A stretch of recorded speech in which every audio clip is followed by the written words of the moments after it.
अर्ध सत्य। नमस्कार, मैं राणा यशवंत इंडिया न्यूज पर आपका स्वागत करता हूं और आप देख रहे हैं अर्ध सत्य। आज दो बातें। पहली बात ये कि नवजोत सिंह सिद्धू जो पूर्व क्रिकेटर हैं, कांग्रेस के नेता हैं, वो अपनी पत्नी के कैंसर से बाहर निकलने का इलाज बता करके फंसते चले जा रहे हैं, या यूं कहिए कि कुछ लोग उन पर बिफरते चले जा रहे हैं। नवजोत सिंह सिद्धू का सच क्या है और आयुर्वेद क्या कहता है, इस पर आज तफसील से बात करेंगे, विस्तार से।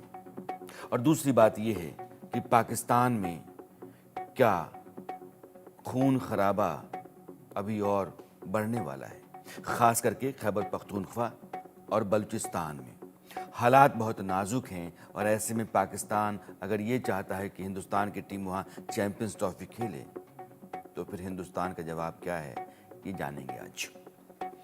सबसे पहले बात करेंगे नवजोत सिंह सिद्धू की। नवजोत सिंह सिद्धू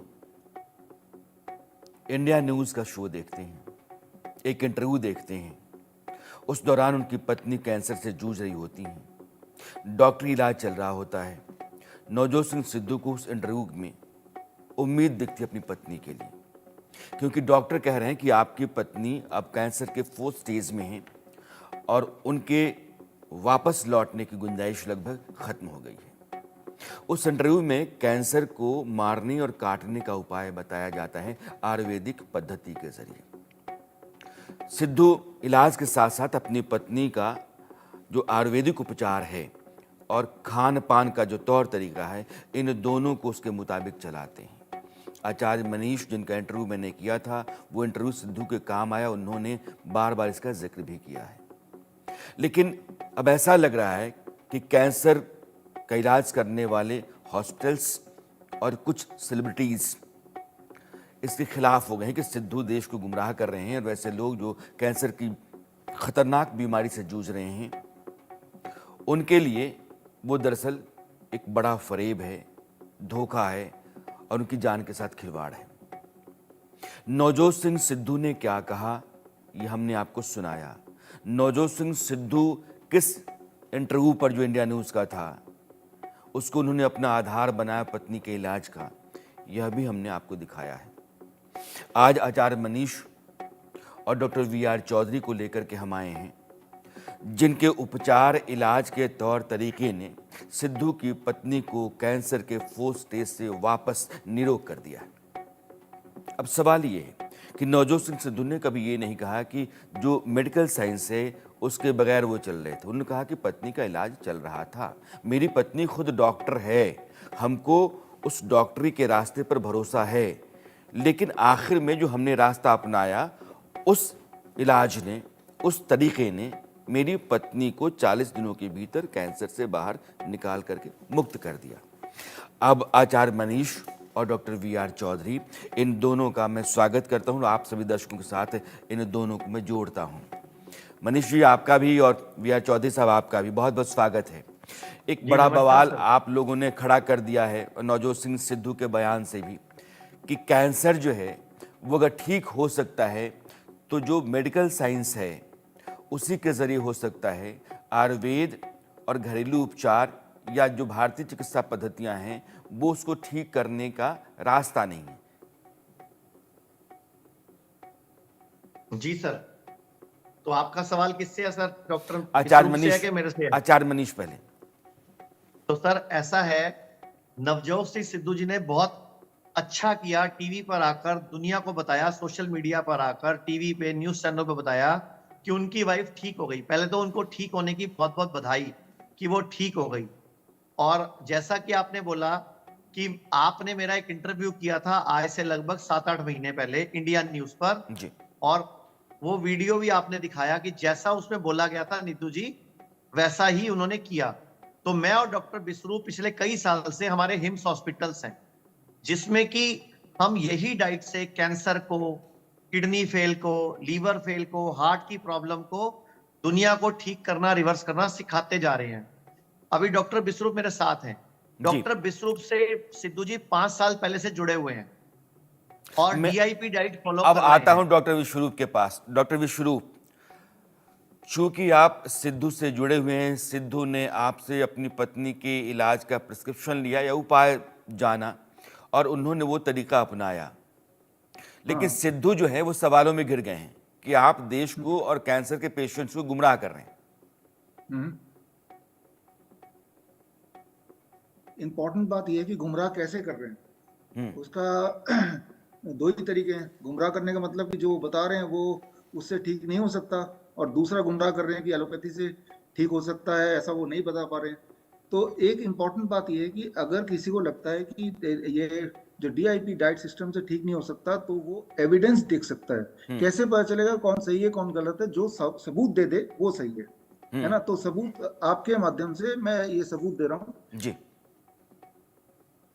डाइट, इसमें 300 पेज में पूरे एविडेंस भरे हुए हैं किस तरह से डीआईपी डाइट से अलग अलग बीमारी इंक्लूडिंग कैंसर एविडेंस बेस्ड तरीके से, एविडेंस मॉडर्न मेडिसिन वाले एविडेंस ही है इसमें, राइट। तो ठीक हो सकता है। तो ये रहा मेरा एविडेंस जो अभी आपके सामने है। अब दूसरा पार्ट है कि भाई क्या कीमोथेरेपी सर्जरी रेडिएशन से ठीक हो सकता है क्या? तो उसके जो एविडेंस देगा उसकी बात मानी जाएगी। कौन क्या बोल रहा है इंपॉर्टेंट नहीं, इंपॉर्टेंट है कि सबूत कौन दे रहा है। तो मैं आपके जरिए सबूत दे देता हूँ कि कैंसर के इलाज के लिए कीमोथेरेपी, रेडिएशन एंड सर्जरी ना केवल यूजलेस है बल्कि डेंजरस भी है, और उससे पेशेंट्स की ना तो लाइफ स्पैन बढ़ती है ना ही पेशेंट्स की क्वालिटी ऑफ लाइफ बढ़ती है, बल्कि घटती है। उससे कैंसर बढ़ जाता है, कैंसर फैल जाता है। ये जो मैंने बताया अभी पिछले 1 मिनट में, इसके सारे सबूत मॉडर्न साइंस के हिसाब से सारे सबूत इस किताब में है, the rabbit tortoise model for cancer cure. ये बेस्ट सेलर रही है अमेजन में, ये कहीं से भी आप लोग खरीद सकते हैं, देख सकते हैं, या हमारे वेबसाइट से विश्वरूप.com से फ्री डाउनलोड कर सकते हैं। तो आप जैसा बोल रहे हैं कि लोग बोल रहे हैं गुमराह कर रहे हैं, गुमराह तो जो लोग बोल रहे हैं वो खुद गुमराह कर रहे हैं, क्योंकि जो सबूत दे, मैं सबूत ये डॉक्टर विश्वरूप, मैं अपने दर्शकों को ये साफ करना चाहता हूँ कि डॉक्टर विश्वरूप जो कह रहे हैं उनकी निजी राय है। केमोथेरेपी, रेडिएशन यह कैंसर का इलाज नहीं है, ये डॉक्टर विश्वरूप की राय है। लेकिन हम जानते हैं कि मेडिकल साइंस अपने तरीके से चलता है, उसके पास एक रास्ता है जो वैज्ञानिक है। लेकिन जो भारतीय चिकित्सा पद्धतियाँ हैं वह भी अपने उपाय को लेकर के, अपने निदान को लेकर के बहुत आश्वस्त रहती हैं, और यह भी एक वैज्ञानिक पद्धति है। इसलिए हम दोनों का सम्मान करते हैं। जी डॉक्टर विश्वरूप। हाँ, तो मैं ये बोलना चाह रहा हूँ कि जो भी, जैसे अभी आपने एक डिस्क्लेमर दिया, धन्यवाद, ठीक है वो तो, लेकिन सबूत कौन दे रहा है उसी को साइंटिफिक मानेंगे। अभी आपने बोला, या इन जनरल भी बोला जाता है कि मॉडर्न मेडिसिन इज साइंटिफिक, लेकिन साइंटिफिक है तो उसका साइंस कहाँ है?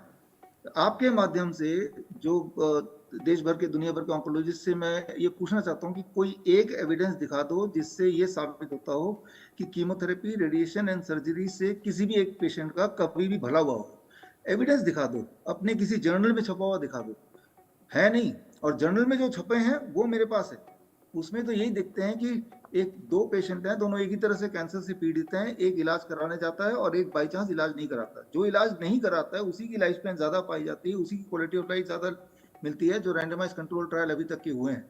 तो साइंटिफिक तो ये है जो मैंने अभी डॉक्टर बताया। विश्वरूप साइंस की चौधरी, बात, एक बात, चूंकि हिंदुस्तान पूरा सुन रहा है और पूरी दुनिया में आपका ये वीडियो जाएगा भी, आपने नवजोत सिंह सिद्धू को, उनकी पत्नी को कैंसर से बाहर निकालने के लिए जो उपाय बताया था, क्या आप बता सकते हैं ताकि मेरे दर्शक भी सुन पाएं? हाँ देखिए, इसमें बड़ा सिंपल है। First and the most important, हम हर कैंसर पेशेंट को, मेरे जितने भी कैंसर पेशेंट को बोलता हूँ मैं, don't eat anything before 10 AM and don't eat anything after 6 PM। ये बॉडी के सर्केडियन क्लॉक ये को ठीक करना पहला है। रूल है। हाँ, 8 घंटे के ब्रैकेट में खाना है, और 16 घंटे 6 PM to next day 10 AM कुछ नहीं खाना है। ये जो 8 घंटे के ब्रैकेट में खा रहे हैं, इसी पानी तो कभी पी सकते हैं, लेकिन जो मुंह से खाना जाएगा, food, carbohydrate, protein, all kind of nutrient, that has to be between 10 AM to 6 PM। ये सबसे फास्टेस्ट काम करेगा, सर्केडियन क्लॉक को रीसेट करेगा। सर्केडियन क्लॉक का मतलब, जस्ट मैं 30 सेकंड लूंगा, ये समझना जरूरी है कि कुछ सेल बॉडी के ऐसे होते हैं जो जरूरत से ज्यादा फैलने लगते हैं, उनकी जो बायोलॉजिकल क्लॉक है बड़ी तेज हो जाती है। उस बायोलॉजिकल क्लॉक को रीसेट करना है ताकि उनकी स्पीड ऑफ ग्रोथ बाकियों से मैच करे, बॉडी के बाकी सेल से। तो उसके लिए this is the most important thing, don't eat anything before 10 AM, don't eat anything after 6 PM, first rule. Second rule जो हम बोलते हैं, जो सिद्धू जी की धर्मपत्नी ने भी किया ठीक से, और पहले तो सिद्धू जी ने किया, उनके 25 kg वेट भी घटा 4 साल पहले। आप उससे पहले की वीडियो अगर आप देखेंगे, कब से सिद्धू को जानते हैं, या सिद्धू कब से संपर्क में आपके रहे? एकदम डेट तो नहीं बता सकता, 4-5 साल पहले, 5 साल 4-5 साल पहले। पहले। फिर यस उन्होंने यस। अपनी पत्नी के इलाज के बारे में भी आपसे पूछा। हाँ हाँ, वो 1.5 साल पहले, 1.5 साल अब सिद्धू अब कहते हैं कि 40 दिनों के भीतर मेरी पत्नी कैंसर 4th स्टेज से कैंसर मुक्त हो गई। तो जो उपाय आप बता रहे हैं, एक तो आपने बताया, बाकी? हाँ, एक दूसरा उपाय कि ये जो 10 AM to 6 PM के ब्रैकेट में क्या लेना, that we call as DIP diet, वो मैं एक्सप्लेन कर रहा हूँ। 12 बजे तक be only on fruit diet, 3 से 4 तरह के फल।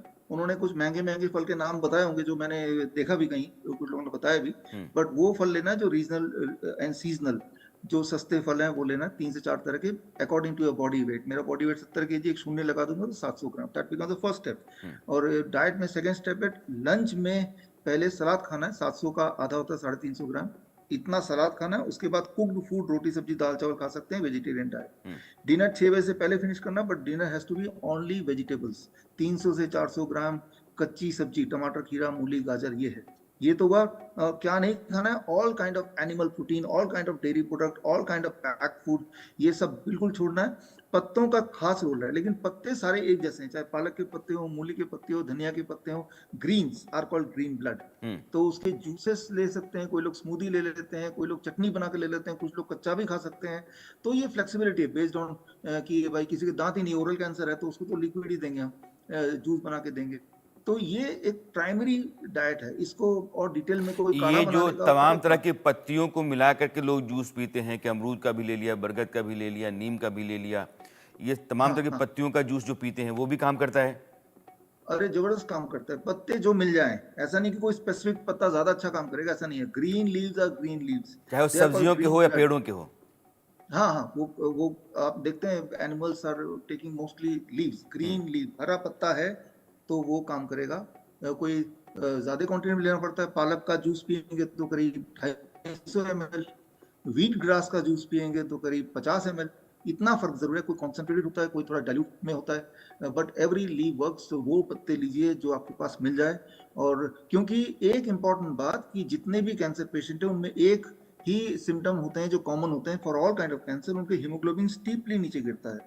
हीमोग्लोबिन को अगर मेंटेन कर लिया तो कैंसर को आपने जीत लिया। हीमोग्लोबिन को मेंटेन करने के लिए ग्रीन हीमोग्लोबिन के स्ट्रक्चर की तरह क्लोरोफिल का स्ट्रक्चर होता है जो कि ग्रीन लीफ में होता है, वही हीमोग्लोबिन को रिप्लेस करता है या कर सकता है। इसीलिए ग्रीन लीव्स, उसको स्पेसिफाई करने की जरूरत नहीं कि कौन से वाले पत्ते, जो उस रीजन में मिल जाएगा वही वो ले सकता है ना। तो this is as simple as that, जो मैंने अभी बताया कि भाई डेयरी प्रोडक्ट, एनिमल फूड वो हटाना है, और बाकी डाइट मैंने बताई दिया, दिस कॉल्ड DIP डाइट। अगर आप आचार्य सर्च करेंगे मनीष, अगर ये डेयरी प्रोडक्ट्स और एनिमल फूड, मतलब आप कह रहे हैं कि मांस नहीं खाएंगे, आप मछली नहीं खाएंगे, जानवरों से निकला हुआ जो कुछ भी दूध है दही है नहीं खाएंगे, तो फिर इसका विकल्प क्या होगा? तो सर मेरे को 2-4 सवालों के जवाब आप दोगे? जी। हाथी को कैल्शियम कहाँ से मिलता है? हाथी की हड्डियां मजबूत है ना। हाथी को प्रोटीन कहाँ से मिलता है? हाथी को कार्बोहाइड्रेट कहाँ से मिलता है? हाथी को vitamin A B C D E कहाँ से मिलता है? हाथी क्या यानी खाता है? आप हाथी कह रहे हैं पत्ते खाता कि है। सब्जियां, फल, पत्तियां यही सब हैं? अच्छा चलो एक बात और करते हैं, गैंडा सबसे मजबूत है, गैंडे की हड्डियां बहुत मजबूत है। गैंडे को vitamin A B C D E calcium iron folic acid कहाँ से मिलता है? अच्छा हाँ। सर और चलते हैं आगे, चलो बैल को कहाँ से मिलता है? दुनिया की, पूरी दुनिया की ताकत अश्व शक्ति में नापी जाती है, हॉर्स पावर में। घोड़ा, हॉर्स पावर ही हर गाड़ी, हर ट्रक, हर स्कूटर की हॉर्स पावर में पहचान होती है, अश्व शक्ति। तो मुझे बताओ घोड़ा क्या खाता है? आप तो बात सही कह रहे हैं। घोड़ा विटामिन, न्यूट्रिशन सब कुछ कहां से लेता है? यानी इतना कि भागता है, आप ये इतना कह रहे हैं भागता कि है। इंसान अगर इन्हीं फल, सब्जियों और पत्तियों पर आ जाए तो वो ज्यादा स्वस्थ और मजबूत हो ज्यादा सकता है। स्वस्थ रहेगा, बीमार नहीं पड़ेगा, ये डॉक्टरों के चंगुल में नहीं फंसेगा, देश का हजारों करोड़ बच सकता है अगर लोग भारत के सूरज डूबने के बाद खाना खाना बंद कर दें और रोज शाम को 4 बजे 1 गिलास ग्रीन जूस, ग्रीन ब्लड पीना शुरू कर दें, जिसमें तुलसी, जो डॉक्टर साहब ने बताया अभी, तुलसी भी, कड़ी पत्ता भी, पुदीना, धनिया, पालक, शलगम, मूली, गाजर, सबके पत्ते लेके जूस बना के पी लें, और गाढ़ा गाढ़ा बिना छना हुआ, मतलब फाइबर युक्त। और उसमें आप चुकंदर डाल लो टेस्ट के लिए, टमाटर डाल लो, खीरा डाल लो, संतरा डाल लो, किन्नू डाल लो, अमरूद डाल लो। डब्बे वाला जूस जहर है, लेकिन नेचुरल जूस तो अमृत है ना सर।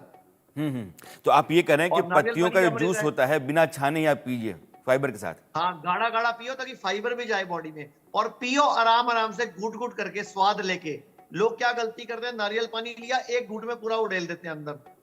गन्ने का जूस लिया और पूरा उड़ेल दिया। वो बॉडी पे प्रेशर डालता है, वो इतना सारा बॉडी में एकदम लोड पड़ जाता है। तो घूट घूट करके, सिप सिप करके पियो।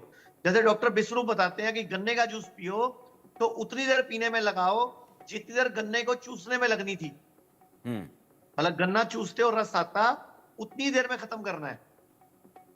और नारियल का पानी भी उतनी देर में खत्म करना है जितना नारियल को चबाने में टाइम लगता। तो हमें अपने हॉस्पिटल में कहावत करते हैं, खाने को पीना है, पानी को चबाना है। मतलब खाने को पानी बनाओ मुंह में और पानी को चबा चबा के लो 32 बार 40 बार, एक एक घूंट करके पियो तो वो दवाई का काम करता है। वो बॉडी के मुंह की लार मिक्स होती है। हमारे जो मुंह है ना, इसमें अमाइलेज, लाइपेज, पेप्सिन, ट्रिप्सिन, पता नहीं कितनी तरह के एंजाइम्स है इसके अंदर।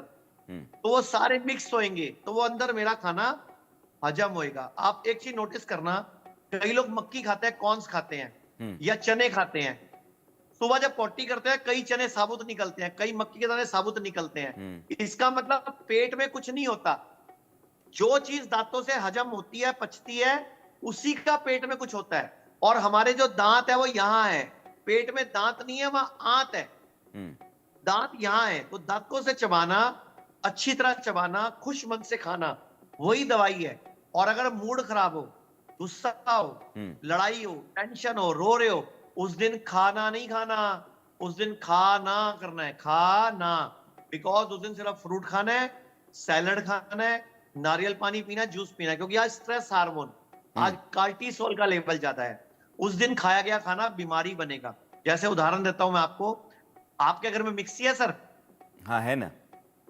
तो मिक्सी में जब सामान पीसते हो, गर्म हो जाती है तो क्या करते हो? बाहर निकालते हैं, बंद कर देते हो, खराब ना हो जाए। ऐसे जिस दिन मूड खराब हो, स्ट्रेस हो, एंग्री हो, अपसेट हो, उस दिन खाना करना है। उस दिन सिर्फ नारियल पानी, जूस, फ्रूट, गर्म पानी, पत्तों का जूस, बस यही लेना। उस दिन पका हुआ भोजन नहीं खाना। डॉक्टर और विश्वरूप। जो लोग बोलते हैं, हाँ जी जी हाँ बोलिए।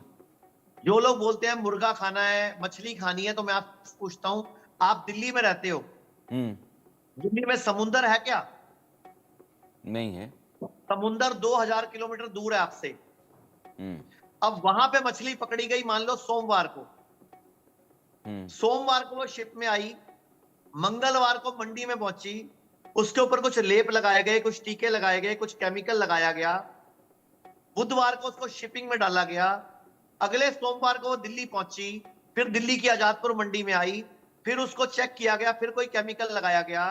फिर उसके बाद मंगलवार को या बुधवार को मंडी में आई, वीरवार को आपकी वाइफ लेके आई, और शनिवार या शुक्रवार को आपने बना के खाई।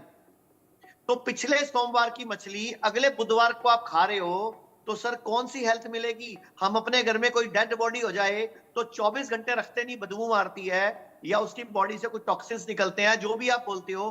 कोरोना में तो लाशों को बंद कर करके दे रहे थे, तुम पूरी पैक कर रहे थे, ऊपर चेन भी लगा रहे थे, ऊपर टेप भी लगा रहे थे कि कोई इसको देख ना ले, कोई चेन खोल मत दे। कोरोना में लाशों को लपेटा ना। तो एक मछली जो 10 दिन पहले की मरी हुई है, सोचो उस पर कितना फार्मालिन लगाया गया, कितना केमिकल डाला गया होगा, मछली में इंजेक्शन लगाया होगा, तब वो मछली आपके घर में आई। और फिर आपने तल दी, उसको भून दिया, फिर आप खा रहे हो, तो सर हेल्थ नहीं मिलेगी।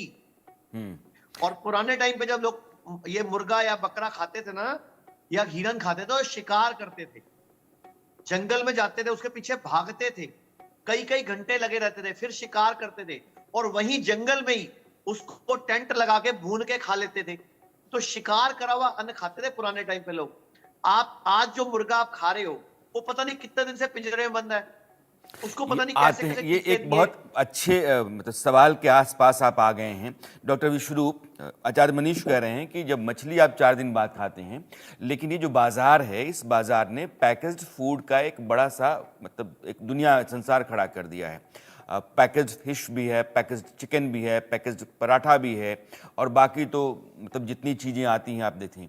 ये पैकेज्ड फूड जो है, ये बॉडी के लिए और ख़ास करके कैंसर के लिए कितना मतलब खतरनाक है? हाँ, इसको समझना होगा। The difference between the pack, for example fruit juice and fresh juice. ये एक एक्सपेरिमेंट जो मुझे देख रहे हैं, वो एक्सपेरिमेंट कर सकते हैं घर में। एक ग्लास आप फ्रेश जूस बनाइए और एक पैक जूस कोई भी एक ले आइए। माइक्रोस्कोप के अंदर जब आप फ्रेश जूस को देखेंगे तो उसमें हिलता डुलता लाइव एंजाइम आपको दिखेगा। अब पैक जूस को या जो जूस स्टोर्ड जूस है उसको माइक्रोस्कोप के अंदर देखेंगे तो there will not be a live enzyme. So the basic difference between the pack thing and the living thing is कि लाइव एंजाइम इसमें गायब है। लाइव एंजाइम का एक इंपॉर्टेंट रोल होता है क्योंकि जब आप कच्चा कुछ खाते हैं या फ्रेश जूस पीते हैं तो वो लाइव एंजाइम को भी आपने कंज्यूम कर लिया and that becomes your gut bacteria. जैसा आपको पता है कि हमारा ब्रेन का जो वेट है दैट इज अबाउट 1.5 kg, हमारे गट में जो बैक्टीरिया टोटल कलेक्शन है that is also the same 1.5 kg, जो हमारे पूरे बॉडी का सिस्टम को कंट्रोल करते हैं। एक एक सिस्टम को, चाहे वो ब्लड शुगर हो, चाहे वो ब्लड प्रेशर हो, जितने सारे आंकड़े आप जानते हैं वो कंट्रोल सिस्टम या तो गट से है या ब्रेन से, और ब्रेन को भी वो गट ही कंट्रोल करता है। तो जब भी आप पैक्ड एंड प्रोसेस खाएंगे तो you are missing one thing that is live enzyme. ये तो हुई एक बात। अब आपके सवाल के दूसरे कॉन्टेक्स्ट में आते हैं कैंसर का। देखिए कैंसर जो फलता फूलता है, कैंसर का जो फूड है, the food that is the food जो डीऑक्सीजनेटेड फूड है that is which is not having any live enzyme, उन्हीं फूड पे कैंसर के सेल्स बढ़ सकते हैं या बढ़ते हैं। एंजियोजेनेटिक डेवलपमेंट जो करते हैं, इसको अगर मेडिकल भाषा में बोलें तो उसके लिए मान लो आपको कैंसर को डेवलप करना है तो आपको एनिमल प्रोटीन देना पड़ेगा उस जगह पे, या फिर आपको ऐसी चीजें देनी पड़ेंगी जिसमें लाइव एंजाइम ना हो। तो cancer cell they develop very very fast. इसके विपरीत अगर आपने लाइव एंजाइम दे दिया, एनिमल प्रोटीन को कट करके जीरो कर दिया, when I say animal protein it means dairy product also, उसमें भी एनिमल प्रोटीन होता है, तो ऑटोमेटिकली जो कैंसर सेल जो बढ़ रहे थे दैट हैज टू रिग्रेस। वो अपने आप ही रिग्रेस होता है। जिस तरह से कोई फोड़ा हो जाता है तो अपने आप वो एक बार खत्म भी होता है। ऐसा नहीं है कि वो बढ़ता ही जाएगा बढ़ता ही जाएगा, वो बढ़ता तब जाएगा जब खुराक मिलती जाएगी। तो खुराक, यही दो खुराक है जो आपने राइटली पॉइंट आउट किया, when anything is packed and processed and it is in too much quantity and when live enzyme is missing और एनिमल प्रोटीन के साथ में जुड़ा है। डॉक्टर चौधरी ने दो बातें कही, मुझे लगता है कि आप सबों को याद रखना चाहिए। आप ये कह रहे हैं कि ब्लड आपका हीमोग्लोबिन बहुत तेजी से नीचे आ रहा है, तो आप जो सब्जियां हैं, पत्तों के जूस हैं, उनको खा करके आप अपने जैसे ब्लड हीमोग्लोबिन लेवल को आप मेंटेन करते हैं तो आपका बॉडी जो है ना कैंसर से लड़ रहा होता है। हीमोग्लोबिन को नीचे नहीं आना चाहिए। और एनिमल प्रोटीन को हटा करके आप जैसे ही वेज पे आते हैं तो आप उसका रास्ता काटते हैं दरअसल। आचार्य मनीष जी, सिद्धू एक बड़ी मुसीबत में हैं और मुश्किल ये है, मुझे लगता है कि अभी तो उनको एक नोटिस मिला है, फिर एक सेलिब्रिटी हैं वो कहती हैं कि वो सब जगह कहते रहते हैं, गुमराह करते हैं, मैं खुद जो है ना कैंसर पेशेंट थी लेकिन अब मैं ठीक हो गई हूँ। सिद्धू क्या कोई बड़ी लीगल बैटल में फंस जाएंगे? सर बिल्कुल नहीं फंसेंगे लीगल बैटल में। हाँ। क्योंकि उनको जो नोटिस दिया गया और अखबारों में छपवाया गया है वो जानबूझ के लीगल नोटिस दिया गया और जानबूझ के छपवाया गया है ताकि कोई और इस तरह की हिम्मत ना करे, क्योंकि इनको अपने धंधे पे खतरा नजर आ रहा है। इनका जो धंधा है ना, बिजनेस है ना इनका, इनको चाहिए था स्टेटमेंट देते, अरे वाह मजा आ गया, बुलाओ सर उन आयुर्वेद वालों को जिन्होंने आपको डाइट चार्ट दिया था, हम तैयार है, इकट्ठे बैठते हैं, एक इंटीग्रेटेड सिस्टम बनाते हैं और देश की मदद करते हैं, तब तो आता मजा। लेकिन ये क्या तरीका हुआ, नोटिस भेज रहे हो, आप स्ट्रेस्ड हो रहे हो, एंग्री हो रहे हो, अपसेट हो रहे हो, इसका मतलब तुम्हारे अंदर पेशेंस नहीं है। और मैं आपको अब एक फोटो दिखाना चाहता हूं सर, ये ध्यान से देखो, ये फोटो, ये लेडी की आंख नहीं है, देखा होगा, दिख रहा है आपको? दिख रहा है। ये लेडी की आंख नहीं है, आंख निकाल दी कैंसर के नाम पे, कि आंख निकाल देंगे तो कैंसर पूरी बॉडी में फैलेगा नहीं। तो मैं आपको ये बताना चाहूंगा, ये लेडी दुबई में रहती है, अभी एक हफ्ता पहले मेरे यहां से गई है, मुंबई में आई थी मेरे हॉस्पिटल में। आप इस लेडी की स्टोरी मैं शॉर्ट में बता देता हूं क्या स्टोरी थी। इनकी आंख में साइड पे हल्का हल्का पेन हो रहा था। ये दुबई में किसी डॉक्टर को दिखाने गई तो उसने बोला मेरे को ना यहाँ पे हल्की सी फॉर्मेशन लग रही है और आपको दर्द हो रही है, आप ना ऑन्कोलॉजिस्ट को दिखा लो। उनको लगा इंडिया आ जाऊं, वो हैदराबाद में आ गई, मैं हॉस्पिटल का नाम नहीं ले रहा। तो हैदराबाद में एक बड़े हॉस्पिटल में गई, डॉक्टर ने वहां से एक टुकड़ा निकाला और बोलता जी आपको तो कैंसर हो गया, और 3 दिन बाद ही बोल दिया कि आपको बायोप्सी करिए, कैंसर हो गया, आपकी ना कीमो करते हैं। पहली कीमो में ही लेडी की आंखों की रोशनी चली गई। अब उसको डॉक्टर ने क्या बोला, अब आंखों की रोशनी चली गई है तो आंख निकाल देता हूं ताकि बॉडी में कैंसर फैले ना। ठीक है, अब आंख निकाल दी, लेकिन जब से उस लेडी की आंख निकली उसकी जिंदगी नरक बन गई। अब डॉक्टरों ने बोल दिया तेरे पास 2 महीने बचे हैं, क्योंकि पूरी बॉडी में कैंसर फैल गया। उसकी आंख भी गई, और पूरी बॉडी में कैंसर भी फैल गया, और बोलते 5% चांस है दोबारा कीमो रेडियो पूरी बॉडी में करेंगे। और सुनो, उस लेडी की जिंदगी नर्क कैसे बनी। उसकी आंखों से रोज पस आता है, रोज ब्लड आता है, रोज सिस्ट बनती है, रोज इन्फेक्शन होता है। हमारे हॉस्पिटल में 19 दिन रही हैं सर। पिछले 15 दिन जो लास्ट के थे उनको इन्फेक्शन नहीं हुआ, वो करवट भी लेती थी, उनकी नींद खुल जाती थी। अब वो लेडी को दर्दे कम हो गई, चुस्ती फुर्ती बढ़ गई। जो सिद्धू की डाइट है पूरी की पूरी, वो एज इट इज फॉलो किया हम लोगों ने। और सर ने जैसे बताया, कोई महंगा फ्रूट नहीं, कोई कीवी नहीं, कोई उसमें बाहर का एवोकाडो नहीं, जो भारत के फ्रूट्स हैं, भारत के जो सीजन के फ्रूट हैं। क्योंकि हम मुंबई की बात कर रहे हैं, मुंबई में थे तो जो मुंबई में फ्रूट उगते हैं, सलाद उगता है उसके आसपास, वही खिलाया हमने। और शाम को 6 से लेकर सुबह 10 बजे तक खाना नहीं दिया।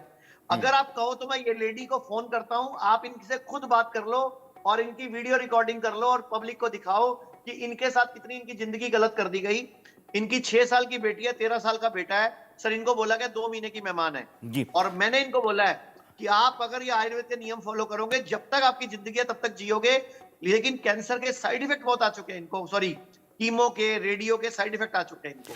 आचार्य तो भी मनीष हम की इस बचाने बात की से कोशिश कर रहे हैं। किसी की भी सहमति हो सकती है कि अगर भारत में एक चिकित्सा पद्धति ने कुछ लोगों का इलाज किया है तो मेडिकल साइंस को साथ आकर के कहना चाहिए था कि हम चलो एक बार देखते हैं कि जॉइंट वेंचर में क्या कर सकते हैं और लोगों की बेहतरी के लिए, देश की बेहतरी के लिए हम क्या क्या कुछ निकाल सकते हैं रास्ता।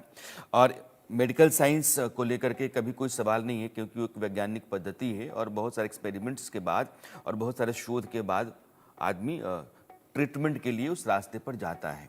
लेकिन पैसा कमाने की भूख, अस्पतालों की अंधेर गर्दी, डॉक्टरों के पास बहुत पैसा हो जाए, इसकी एक अतल भूख लोगों को इस तरह की मुसीबत में डालती है कि जो लोग उस शिकंजे में हैं, उस फंदे में हैं, उनसे जाकर के पूछिएगा। इस देश में जो प्राइवेट हॉस्पिटल्स हैं वो लोगों को पीसने का सबसे बड़ा जरिया हो गए हैं। इसलिए इंसान का भरोसा अपने इलाज पर कम होता है, डॉक्टरों के हाथ में फंस करके बर्बाद होने का ज़्यादा हो जाता है। इस पर पूरे medical science, hospitals, nursing home, doctors सबको गंभीरता से सोचने की ज़रूरत है। और इस देश में अगर एक पारंपरिक चिकित्सा पद्धति है तो वो भी वैज्ञानिक है। शरीर के भीतर कोई आसमान से आ करके कोई चीज़ घुस नहीं गई है। आपने कुछ खाया है, बाहर से चीज़ें आपके बॉडी के भीतर आई हैं, उनके चलते डीजनरेशन हुआ है या डिफॉर्मेशन हुआ है, कुछ ऐसा है जो आपकी बॉडी के भीतर कैंसरस होता चला जा रहा है। उसको डीजनरेट करने और वापस नॉर्मलसी बहाल करने के लिए वही रास्ता है जिस रास्ते से वो खराब हुआ है। तो अगर एक पद्धति यहाँ है, उस पद्धति के जानकार और इस देश को सेंसिबल लोग कहते हैं कि हाँ हमको उससे फ़ायदा हुआ, तो आप उसको स्वीकार करके अपने साथ जोड़िए, एक नया रिसर्च सिस्टम डेवलप कीजिए। लेकिन ऐसा नहीं हो रहा है। ये बताता है कि हम अपनी दुनिया को बचा करके और अपने मुताबिक चलाते रहने की स्थिति को बना करके रखना चाहते हैं। इसमें देश का, आम आदमी का नुकसान है। डॉक्टर विश्वरूप, एक सवाल ये होता है कि कैंसर जिन जिन वजहों से पैदा होता है, क्या उसको होने से ही रोका नहीं जा सकता है?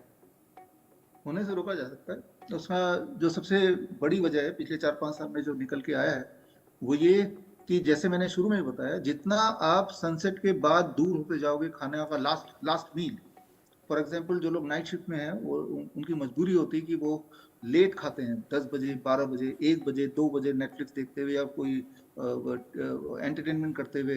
आजकल तो ऑनलाइन का जमाना है, फूड का कभी भी मंगा लें। तो जितना आप सनसेट के दूर होते जाएंगे खाने के लिए रात का भोजन, उतना आपके चांसेस कैंसरस ग्रोथ का बढ़ता जाएगा। मान लो किसी को कैंसर पेशेंट स्वतः बनना है जानबूझ के, तो वो ये करे सिर्फ एक रूल कि रात के 12 बजे के बाद खा ले। कुछ दिन तक करेगा तो उसका इस तरह की कैंसरस ग्रोथ, उसका हीमोग्लोबिन डाउन, उसकी वीकनेस, यानी कि सबसे पहला जो रूल है कि आप सनसेट के बाद ना खाएं, पानी पी सकते हैं।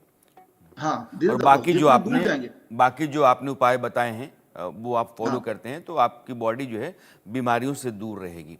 और हमको आचार्य मनीष कई बार कहते हैं कि बीपी हो, कोलेस्ट्रॉल हो, फैटी लीवर हो, यह सब कुछ जो है ना रिवर्स हो सकता है अगर आपने यही शेड्यूल अपना रखा है तो। इसमें एक चीज जोड़ना चाहूंगा कि आपने अभी बोला मेडिकल साइंस, तो यहाँ पे मेडिकल साइंस और मेडिकल इंडस्ट्री दो अलग चीजें हैं। मेडिकल साइंस ने जो निकाल के दिया बिल्कुल सही उसको एक तरफ रख के मेडिकल इंडस्ट्री ने अपने नियम बनाए। और जहां तक मेरा एक्सपीरियंस है, 95% of the patients, so called patients are were never a patient. उनको जो डायग्नोसिस है, आपने पूछा अभी कि कैंसर को कैसे रोकें, तो उसके लिए ये है कि जो कई सारे डायग्नोसिस हैं, डायग्नोसिस के माध्यम से रेडिएशन बॉडी में जाता है, जैसे कि पेट स्कैन है, रेडियो एक्टिव मटेरियल बॉडी में डालते हैं। जिन लोगों ने जो देख रहे हैं अभी, अगर क्लास 8वीं पास कर ली है उन लोगों ने, उनको पता है कि रेडियो एक्टिव मटेरियल अगर आपके आसपास भी हो, थोड़ा दूर भी हो, तब भी उससे कैंसर होता है। तो पेट स्कैन के बहाने रेडियो एक्टिव मटेरियल बॉडी में डाल रहे हैं, और अब जब कैंसर होगा तो बोलेंगे हमने कैंसर डिटेक्ट किया है, बट कैंसर डिटेक्ट नहीं किया, आपने कैंसर पेशेंट को इन्वेंट किया है। तो अधिकतर केसेस ऐसे मिलते हैं, जो मैंने देखा है, जितना मेरा एक्सपीरियंस है, कि they were not a cancer patient in the beginning, but after the PET scan, after the biopsy, जी now they became a new cancer patient. तो कैंसर से हम बचना है तो कैंसर के इस तरह के डायग्नोसिस से बचना होगा। वक्त मुझे यहीं तक आप लोगों के साथ रहने की इजाज़त दे रहा है।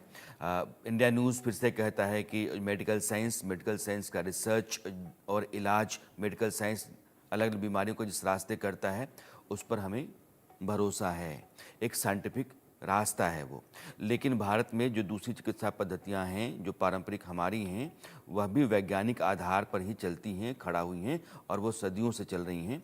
और उन परंपराओं के दो बड़े चेहरे आपके सामने स्क्रीन पर हैं, उनका भी सम्मान, उन पर भी उतना ही भरोसा किया जाना चाहिए। आप दोनों जुड़े, दर्शकों के साथ आपने अपनी बातें साझा की हैं, आपका बहुत बहुत शुक्रिया। Thank you. Thank you. धन्यवाद। और अब पाकिस्तान में